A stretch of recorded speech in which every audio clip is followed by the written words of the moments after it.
வணக்கம். கற்பது தமிழ் நிகழ்வில் திங்கள் முதல் வெள்ளி வரை தினந்தோறும் உங்களை இதே நேரம் சந்திக்கிறோம். வள்ளுவர்கிட்ட போய் ஒருத்தர் கேட்டார், எதுக்கு பணிவாக இருக்கணும், கம்பீரமாக இருக்க வேண்டாமா, நெடுமரம் நிழல் நாடுமா, மனசில் பட்டதை வெட்டு ஒன்று துண்டு ரெண்டுன்னு பேச வேண்டாமா, எதுக்கு இனிமையாக பேசணும், எதுக்கு கடிஞ்சு பேசக்கூடாதுன்னெலாம் சொல்கிறீங்க, என்ன காரணம், ஏன் கேட்டார். வள்ளுவர் சொன்னார், நகை இருக்குது. நகைங்கிறது எதுக்கு? தோற்றத்தை மேம்படுத்துது. ஒருவருடைய இயல்பான தோற்றத்தை படைப்பு கடவுள் மறந்ததையெல்லாம் நகை கூட்டி சமன் செஞ்சு எடுத்து கொடுக்குது, தோற்றத்தை மேம்படுத்துது. அதுதான் நகை, அதுதான் அணிகலன், அதுதான் அலங்காரம். அப்போ அலங்காரம் எதுக்கு? தோற்றத்தை மேம்படுத்துறதுக்கு.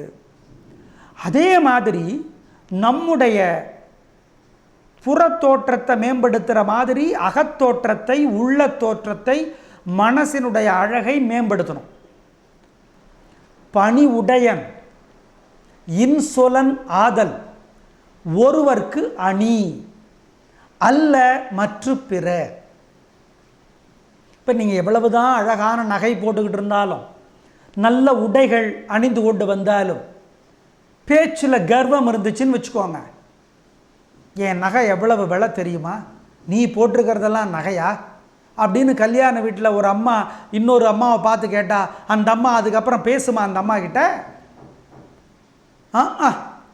வந்துட்டாலாம் கல்யாணத்துக்கு, ஏதோ நகை கடையே வந்த மாதிரி. முகம் அழகாக இருந்தால் எதுக்கு நகை, அது அழகாக இல்லை அதனால் நகை அப்படின்னு நம்மளை மட்டம் தட்டி தான் பேசுவாங்க.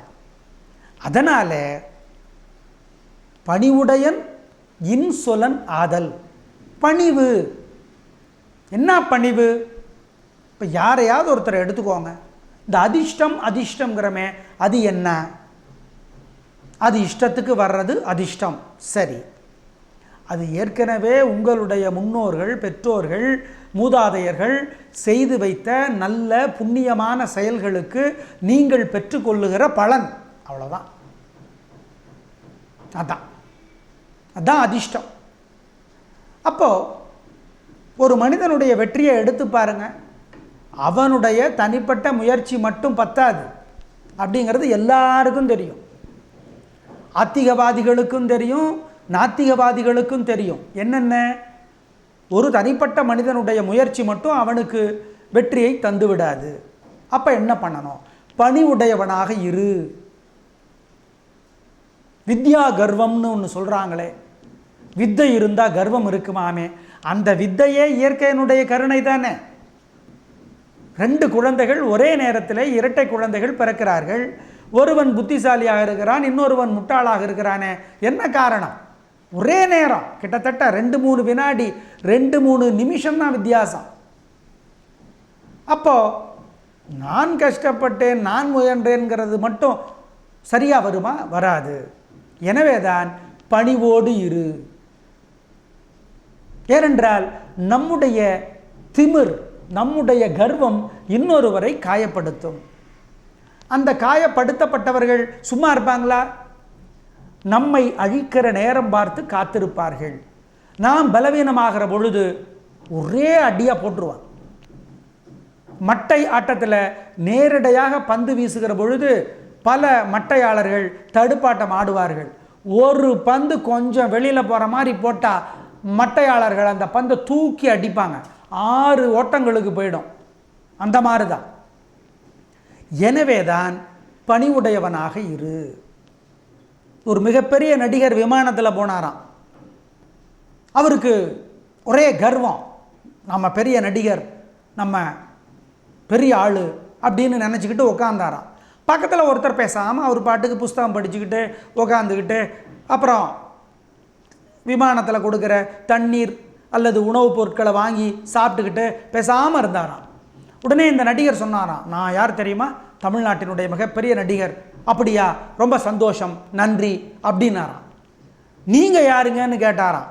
யார்? அந்த நடிகர். இவரை என்னைய டாட்டான்னு சொல்லுவாங்க, பெரிய தொழிலதிபர்னு இந்தியாவில் சொல்கிறாங்க, அவ்வளவுதான், ஒன்றும் பெருசாக எனக்கு சொல்லிக்கிற மாதிரி இல்லைன்னாராம்.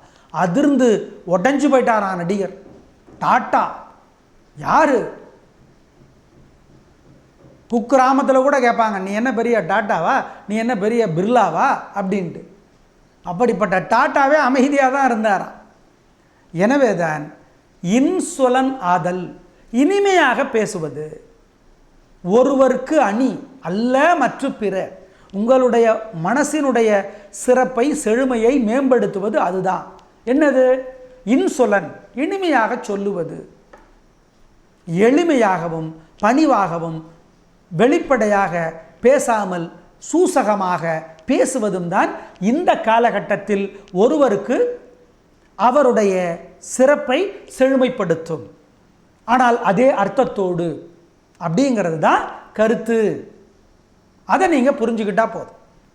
கணவன் மனைவி கிட்ட சொன்னாராம், என்னோட மனைவி சோத்தில் அரிசியில் கிடக்கிற கல்லை கூட வேக வச்சு சோறு மாதிரி ஆக்கிடுவா அப்படின்னாராம். என்ன அர்த்தம் புரியுது இல்லையா? நாளை மறுபடியும் கற்பது தமிழ் நிகழ்வில் சந்திக்கலாம். நன்றி, வணக்கம்.